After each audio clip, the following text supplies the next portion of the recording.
மௌனமாக இரு. உனக்கு ஒன்று பிடிக்காத போது, உன்னோடு யாரும் பேசாத போது, உன்னை குறை கூறும்போது, உனக்கு கோபம் வரும்போது, உன்னை வெறுக்கும்போது, உனக்கு பிரச்சனை வரும்போது, மௌனம் ஒன்றே சிறந்தது.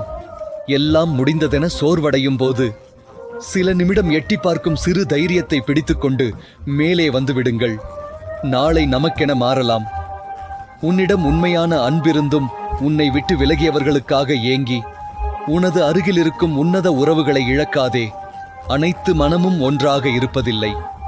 சந்தர்ப்பமும் சூழ்நிலையும் நல்லவர்களை கெட்டவர்களாக்கி கெட்டவர்களை உத்தமர்களாக்கி நிற்க வைத்துவிடும். ஆனால் உண்மை ஒரு நாள் உலகறிய வெளிவந்தே தீரும். அப்போது யார் யார் எப்படி என்ற மாயையும் விலகும். துன்பத்திலிருந்து உன்னை தவிர வேறு யாராலும் உன்னை வெளிக்கொண்டு வர இயலாது. அந்த சக்தி உன்னிடம்தான் உள்ளது என்பதை எப்போது புரிந்து கொள்கிறாயோ